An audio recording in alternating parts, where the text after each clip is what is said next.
दोस्तों जैसा कि आपको पता है हमारा एग्ज़ाम आने वाले टाइम में लगा हुआ है और अपने एग्ज़ाम के पर्सपेक्टिव से एक राइटर हैं जिनका नाम है पीबी सैली। तो आज की इस वीडियो में हम पीबी सैली से related top 30 important previous year में पूछे गए क्वेश्चंस को कवर करेंगे।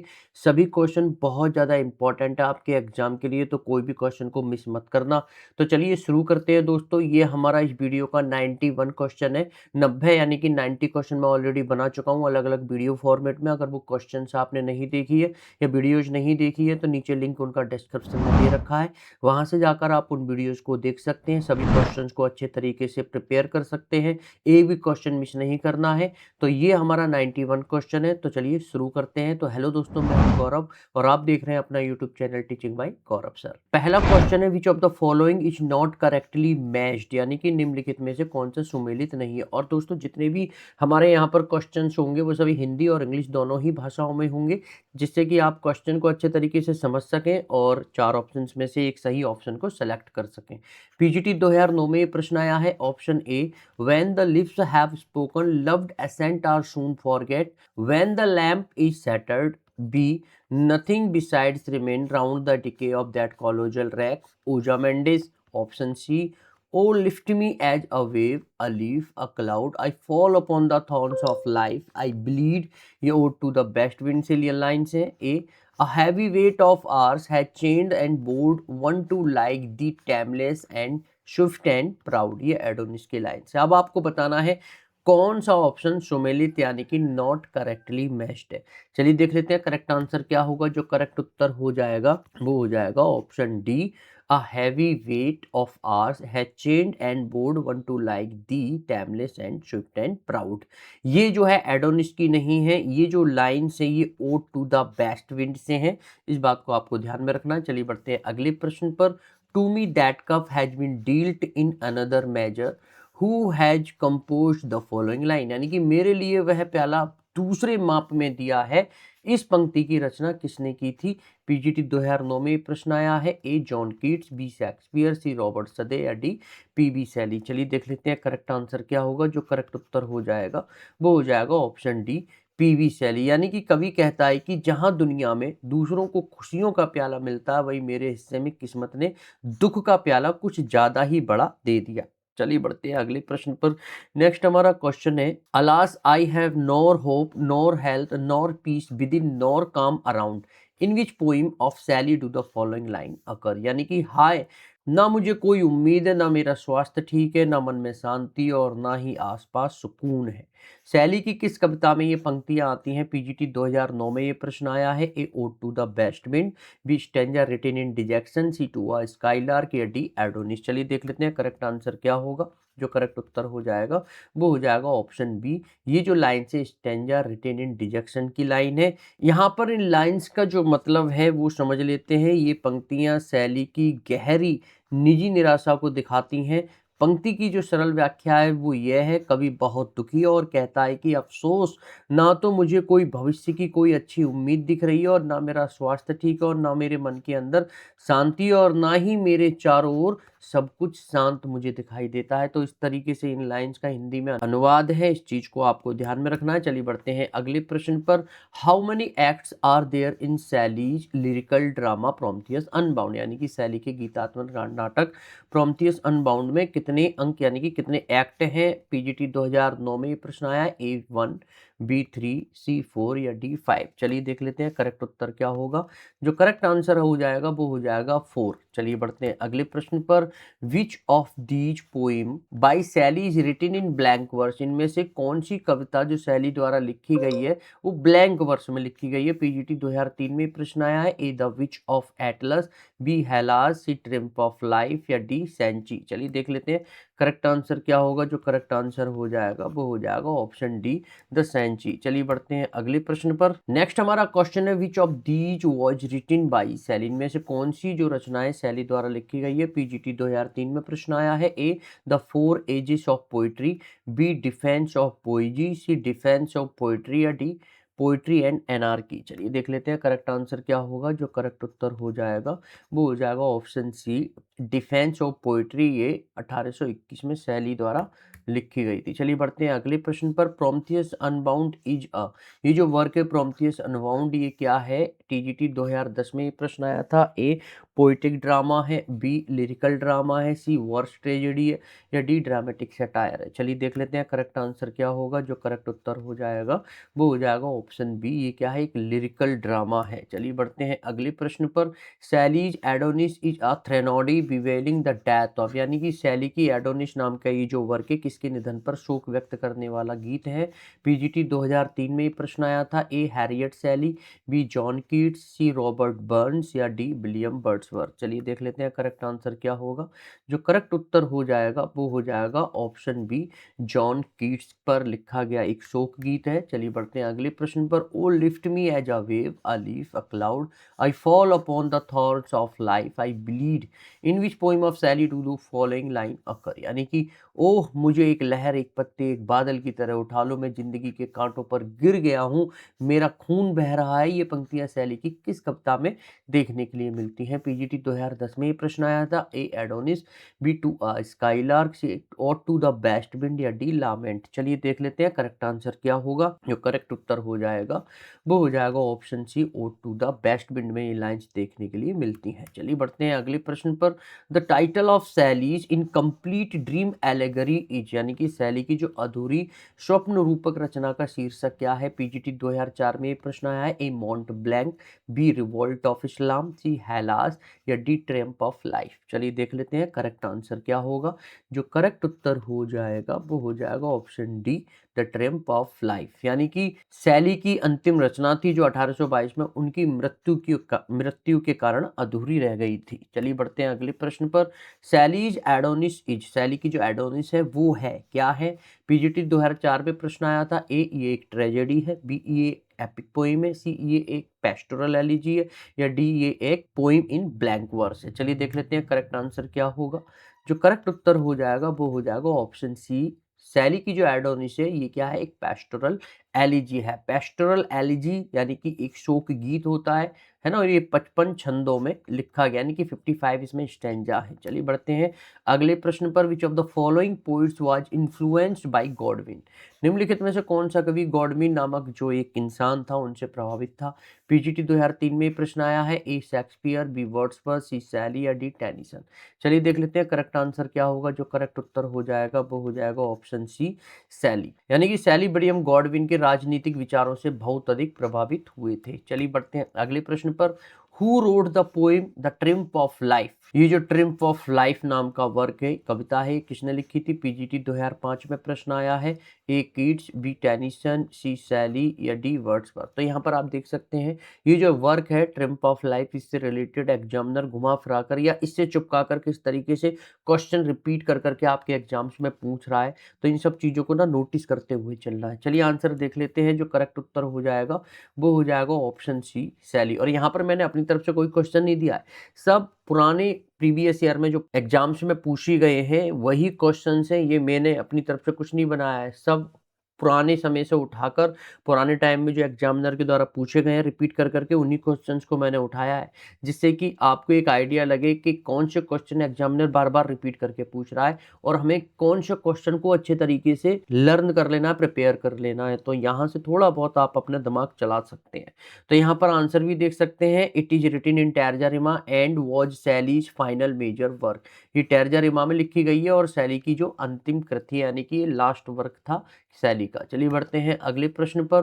Fresh spring and summer and winter hoar move my faint heart with grief, who wrote these lines, यानी कि ताजा बसंत गर्मी और कड़ाके की ठंड मेरे कमजोर दिल को दुख से भर देते हैं, ये पंक्तियां किसने लिखी हैं? पीजीटी 2003 में प्रश्न आया है। ए कीट्स ने, बी सैली ने, सी सदे ने, डी कॉलरिज ने। चलिए देख लेते हैं करेक्ट आंसर क्या होगा। जो करेक्ट उत्तर हो जाएगा वो हो जाएगा ऑप्शन बी, सैली की ये जो है पंक्तियां हैं। चलिए बढ़ते हैं अगले प्रश्न पर। Which of the following plays is by Shelley, इनमें से कौन सा नाटक सैली द्वारा लिखा गया है? पीजीटी 2003 में प्रश्न आया है। A the Borderers, B the Cenci, C the House of Aspen, या डी मैनफ्रेड। चलिए देख लेते हैं करेक्ट आंसर क्या होगा। जो करेक्ट उत्तर हो जाएगा वो हो जाएगा ऑप्शन बी, द सेंची, ये एक काव्य नाटक है। चलिए बढ़ते हैं अगले प्रश्न पर। The elegy Adonais has been written to mourn the death of, यानी कि शोक गीत एडोनिस जो है किसके निधन पर शोक व्यक्त करने के लिए लिखा गया है। पीजीटी 2010 में प्रश्न आया है। A John Keats, B Wordsworth, C Byron या डी मिल्टन। चलिए देख लेते हैं करेक्ट आंसर क्या होगा।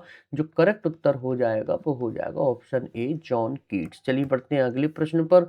Who wrote the long poem the revolt of इस्लाम, ये जो वर्क है रिवॉल्ट ऑफ इस्लाम, जो लंबी कविता है वो किसने लिखी थी। पीजीटी 2004 में प्रश्न आया है। ए कॉलरिज ने, बी टेनिसन ने, सी ब्राउनिंग ने या डी सैली ने। चलिए देख लेते हैं करेक्ट आंसर क्या होगा। जो करेक्ट उत्तर हो जाएगा वो हो जाएगा ऑप्शन डी, ये सैली का लिखा गया वर्क है जो 1817 में लिखा गया था। चलिए बढ़ते हैं अगले प्रश्न पर। हु रोड द पोइम एंडेमियन, एंडेमियन नाम की जो कविता है ये किसने लिखी थी। पीजीटी 2010 में प्रश्न आया है। ए पीबी सैली, बी जॉन कीट्स, सी लॉर्ड बायरन या डी विलियम वर्ड्सवर्थ। चलिए देख लेते हैं करेक्ट आंसर क्या होगा। जो करेक्ट उत्तर हो जाएगा वो हो जाएगा ऑप्शन बी जॉन कीट्स। और यहाँ पर दोस्तों मैं थोड़ा जल्दी कर रहा हूँ, टू द पॉइंट बात कर रहा हूँ। एडिशनली डिटेल्स जो भी मुझे इंपॉर्टेंट लगी वो आंसर्स में हिंदी और इंग्लिश दोनों ही भाषाओं में आप पढ़ सकते हैं। क्वेश्चन का आंसर देने से पहले आप वीडियो को पॉज कर सकते हैं, थोड़ा सा विचार कर सकते हैं, टाइम ले सकते हैं और एक फाइनल आंसर को सोच समझ कर दे सकते हैं। इससे क्या होगा, आपको ना ये एनालिसिस होगा कि मेरा जो स्कोर है टॉप 30 क्वेश्चन में से कि मैं कितने क्वेश्चन को सही कर पा रहा हूँ। या आप एक नोटबुक और पेन लेकर बैठिए जिससे कि सही और गलत आप लिखते हुए चलिए। लास्ट में अपना स्कोर काउंट करके नीचे मुझे कॉमेंट बॉक्स में बताइए, जिससे कि मुझे ये पता लगे कि आपको भी ये पता चले कि मुझे कितनी तैयारी की जरूरत है या मैं कहाँ पर मेरा वीक पॉइंट है, कहाँ मेरा स्ट्रॉन्ग पॉइंट है। तो ये छोटे छोटे जो पॉइंट्स हैं आपको पता लगने चाहिए, ठीक है। आपको अपना एनालिसिस करने के बाद स्कोर पता होना चाहिए कि अगर मैं पीवी सैली से रिलेटेड टॉप 30 क्वेश्चंस लगा रहा हूँ तो टॉप 30 में से मैं कितने उसको मतलब सही आंसर दे पा रहा हूँ, कितने गलत उत्तर दे पा रहा हूँ। और जो गलत उत्तर दे पा रहा हूँ मैं दोबारा से जब इन क्वेश्चंस को लगाऊंगा क्या वो गलत उत्तर फिर सही करके मैं लगाऊंगा या तब भी गलत करूंगा। तो ये चीजें आपको एनालिसिस करनी है अगर आप अच्छे नंबर या सिलेक्शन लेना चाहते हैं एग्जाम में, ठीक है। तो ये बात को आपको ध्यान में रखना है। चलिए बढ़ते हैं अगले प्रश्न पर। नेक्स्ट हमारा क्वेश्चन है, which of the following poem is written in terza rima, निम्नलिखित में से कौन सी कविता टैरजा रीमा में लिखी गई है। जीआईसी लेक्चरर 2017 में प्रश्न आया है। A ode to the west wind, B ode to autumn, C ode to a skylark या डी ओड टू इवनिंग। चलिए देख लेते हैं करेक्ट आंसर क्या होगा। जो करेक्ट उत्तर हो जाएगा वो हो जाएगा ode to the west wind. चलिए बढ़ते हैं अगले प्रश्न पर। नेक्स्ट हमारा क्वेश्चन है, Asia is a character in, Asia जो है वो किस रचना की एक पात्र है। जीआईसी लेक्चरर 2017 में ये प्रश्न आया है। ए शैली की प्रोमेथियस अनबाउंड का, बी हैरोल्ड पिंटर्स की द केयरटेकर का, सी गिरीश कर्नाड की हायवदन का या डी जीवी शॉ की द एप्पल कार्ट का। चलिए देख लेते हैं करेक्ट आंसर क्या होगा। जो करेक्ट उत्तर हो जाएगा वो हो जाएगा ऑप्शन ए शैली की प्रोमेथियस अनबाउंड में ये जो है करेक्टर देखने के लिए मिलता है। और प्रोमेथियस अनबाउंड में ये जो नायक है प्रोमेथियस की पत्नी है ना। अब जब आप पढ़ोगे बहुत अच्छा प्ले है प्रोमेथियस अनबाउंड, आप एक बार जरूर पढ़ना प्रोमेथियस अनबाउंड को, मेरा रिकमेंडेशन है ये, बहुत अच्छा आपको लगेगा, एक बार जरूर पढ़कर देखना। चलिए बढ़ते हैं अगले प्रश्न पर। Which of the following is considered as PB Shelley masterpiece, इनमें से किसे पीवी शैली की सर्वश्रेष्ठ रचना माना जाता है। जीआईसी लेक्चरर 2017 में प्रश्न आया है। A ode to the west wind, B ode to a skylark, C cloud या डी प्रोमेथियस अनबाउंड। चलिए देख लेते हैं करेक्ट उत्तर क्या होगा। जो करेक्ट आंसर हो जाएगा वो हो जाएगा ऑप्शन डी प्रोमेथियस जो अनबाउंड है 1820 में आया था, पीवी शैली ने इसको लिखा था। 4 एक्ट प्ले है जो मानवीय स्वतंत्रता अत्याचार के खिलाफ संघर्ष और प्रेम तथा बुद्धि की अंतिम जीत के विषयों की खोज करता है, जबकि अन्य विकल्प प्रसिद्ध कविताएं हैं। प्रोमेथियस अनबाउंड उनके दार्शनिक और काव्य दृष्टिकोण के शिखर का प्रतिनिधित्व करता है। ये कुछ एडिशनली डिटेल्स थी, मैंने हिंदी और इंग्लिश में पढ़ के बता दी। चलिए बढ़ते हैं अगले क्वेश्चन पर। Which among the following was not composed bye PV शैली, निम्नलिखित में से किस रचना को पीवी शैली ने नहीं लिखा है। जीआईसी लेक्चरर 2017 में ये प्रश्न आया है। A the revolt of Islam, B Prometheus unbound, C the Cenci या डी लामिया। चलिए देख लेते हैं करेक्ट आंसर क्या होगा। जो करेक्ट उत्तर हो जाएगा वो हो जाएगा ऑप्शन डी लामिया। लामिया किसकी रचना है, जॉन कीट्स की। चलिए बढ़ते हैं अगले प्रश्न पर। The necessity of atheism was written by, ये जो वर्क है नेसेसिटी ऑफ एथीज्म ये किसके द्वारा लिखा गया था। जीआईसी लेक्चरर 2017 में आया ये प्रश्न। ए पोप, बी शैली, सी ईट्स या डी टी.एस. एलियट। चलिए देख लेते हैं करेक्ट आंसर क्या होगा। जो करेक्ट ऑप्शन हो जाएगा वो हो जाएगा ऑप्शन बी सैली, यानी कि it is an essay on atheism by Shelley for which he was expelled from Oxford in 1811, यानी कि यह सैली का एक निबंध है जिसके कारण इन्हें 1811 में ऑक्सफोर्ड यूनिवर्सिटी से निकाल दिया गया था। कौन सा वर्क के कारण? The necessity of atheism. चलिए बढ़ते हैं अगले प्रश्न पर। The correct title of Shelley's poem is. Shelley की कविता का सही शीर्षक क्या है? जीआईसी लेक्चरर 2017 में ये प्रश्न आया है। A to a skylark, B to the skylark, C the skylark या डी टू स्काईलार्क। अब यहाँ पर आपको कंफ्यूजन में डाल रहा है एग्जामिनर, तो यहाँ पर सोच समझ कर आंसर देना। चलिए आंसर देख लेते हैं। जो करेक्ट उत्तर हो जाएगा, इनका जो सही पोइम है, जो नाम है टू अ स्काईलार्क है, और ये जो है पब्लिश हुई थी 1820 में।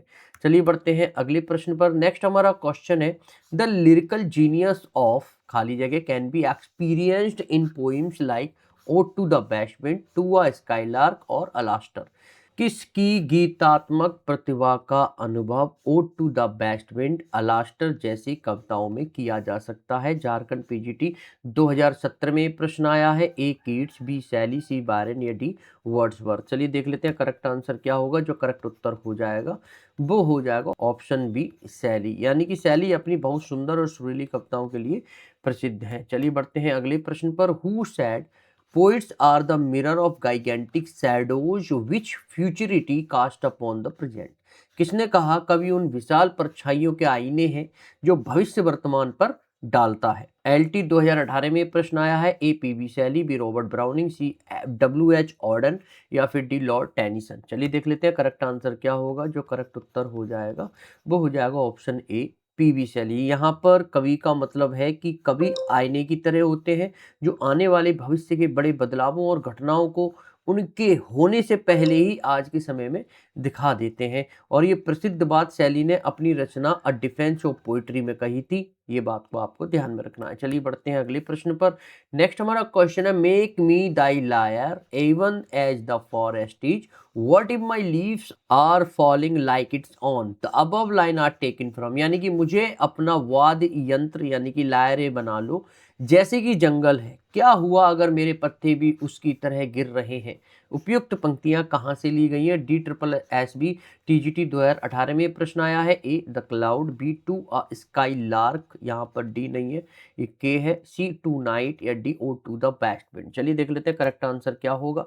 जो करेक्ट आंसर हो जाएगा वो हो जाएगा option D ode to the best wind की ये जो लाइन्स है। और यहाँ पर ये जो लाइन्स है पांचवें भाग से ली गई हैं, यानी कि जो फाइनल सेक्शन है इस पोएम का और टू द बेस्ट विंड का, वहां से ये लाइंस ली गई हैं। चलिए बढ़ते हैं अगले प्रश्न पर। Prometheus unbound a lyrical drama is the best work of. जो प्रोमेथियस अनबाउंड नाम का वर्क है जो एक गीतात्मक नाटक है, किसकी सर्वश्रेष्ठ रचना है? D triple S B TGT 2018 में ये प्रश्न आया है। A Walter Scott, B Dryden, C PB Shelley या डी लॉर्ड बायरन। चलिए देख लेते हैं करेक्ट आंसर क्या होगा। जो करेक्ट उत्तर हो जाएगा वो हो जाएगा ऑप्शन सी पीबी शैली। यह शैली की क्रांतिकारी सोच वाली सबसे बेहतरीन रचना मानी जाती है। चलिए बढ़ते हैं अगले क्वेश्चन पर। इन विच ऑफ द फॉलोइंग शैली सपोर्ट्स बाईगैमी, यानी कि निम्नलिखित में से किसमें शैली स्वतंत्र प्रेम, बाईगैमी या फ्री लव जिसको बोलते हैं का समर्थन करते हैं? पीजीटी 2010 में ये प्रश्न आया है। ए एडोनिस, बी अलास्टर, सी एपिसाइचिडियन या फिर डी प्रोमेथियस अनबाउंड। चलिए देख लेते हैं करेक्ट आंसर क्या होगा। जो करेक्ट उत्तर हो जाएगा वो हो जाएगा ऑप्शन सी एपिसाइचिडियन, यानी कि शैली एपिसाइचिडियन जो 1821 में आया था उसमें स्वतंत्र प्रेम की वकालत करते हैं। तो इस हिसाब से हम कह सकते हैं option C will be corrected. चलिए बढ़ते हैं इस वीडियो के अंतिम प्रश्न पर। नेक्स्ट हमारा क्वेश्चन है, our sweetest song are those that tell of saddest thought, in which poem of Shelley does this line occur. हमारे सबसे मधुर गीत वे हैं जो सबसे दुखद विचारों के बारे में बताते हैं। शैली की किस कविता में यह पंक्ति आती है? यूपी पीजीटी 2013 में यह प्रश्न आया है। A ode to the best wind, B to a skylark, C the cloud या डी एडोनिस। चलिए देख लेते हैं करेक्ट आंसर क्या होगा। जो करेक्ट उत्तर हो जाएगा वो हो जाएगा option B to a skylark में ये जो लाइन से देखने के लिए मिलती है। तो दोस्तों इस तरीके से हमने बहुत ही कम समय में टॉप 30 प्रीवियस ईयर से रिलेटेड इंपॉर्टेंट एमसीक्यूज को कवर कर लिया है। आशा करता हूँ सभी क्वेश्चन अच्छे तरीके से समझ में आए होंगे। तब भी अगर कोई कंसर्न या प्रॉब्लम फेस होती है तो नीचे मुझे कॉमेंट बॉक्स में कॉमेंट करके बता सकते हैं। तो इस तरीके से यहाँ तक हमने पीवी सैली हमारा खत्म होता है, मतलब कि 120 प्रीवियस ईयर में इतने ही क्वेश्चन पूछे गए हैं। हालाँकि क्वेश्चन और भी हैं लेकिन वो ऑलरेडी रिपीट हो गए हैं, तो मैंने ज़्यादा इसमें लिया नहीं है। वीडियो बहुत ज़्यादा बड़ी हो जाएगी, लेंथी हो जाएगी, बोर करेगी आपको। तो अगर इतने ही क्वेश्चन आप अच्छे तरीके से लगाकर जाते हैं, तो आप अपने एग्ज़ाम में यहाँ से 2 से 3 प्रश्न ज़रूर इस राइटर से रिलेटेड देखने के लिए मिलेंगे। बशर्ते मेरी शर्त यही है कि आपको अच्छे तरीके से हर एक क्वेश्चन को प्रिपेयर करना है, लर्न कर लेना है, जिससे कि भी कोई भी क्वेश्चन मिस ना हो और एग्ज़ाम हमारा बहुत अच्छा हो। तो अगली वीडियो में हम दोबारा से एक नए राइटर के टॉप 30 इंपॉर्टेंट एमसीक्यू जो पुराने टाइम यानी कि पुराने समय में एग्जामिनर के द्वारा पूछे गए हैं, उन सभी क्वेश्चंस को अगली वीडियो में मैं लेकर आने वाला हूं। और अगर आप पहली बार मेरे चैनल पर आए हैं या पहली बार मेरी वीडियो को देख रहे हैं और सीरियस हैं अपने एग्जाम के प्रति, तो चैनल को सब्सक्राइब जरूर कर देना, क्योंकि आपके एग्जाम से रिलेटेड ही यहाँ पर सभी वीडियोस फॉरवर्ड में ट्यूटोरियल में तैयार करता रहता हूँ। चाहे वो लिटरेचर हो, ग्रामर हो या वोकैब हो, सब वीडियोज आपको यहाँ पर प्रॉपर रेगुलर मिलती रहेंगी। उसके लिए आपको नोटिफिकेशन के बेल आइकन को ऑल पर करके प्रेस कर देना है। उससे क्या होगा, मेरे द्वारा बनाई गई जितनी भी वीडियोज है नोटिफिकेशन के थ्रू आपको रेगुलरली मिलती रहेंगी। बाकी स्कोर काउंट करके नीचे बताना मुझे कमेंट बॉक्स में, आपके 30 प्रश्न में से कितने क्वेश्चन गलत गए, कितने क्वेश्चन सही गए। नेक्स्ट वीडियो में आपसे फिर दोबारा से मुलाकात करते हैं। जब तक के लिए thanks for watching this video.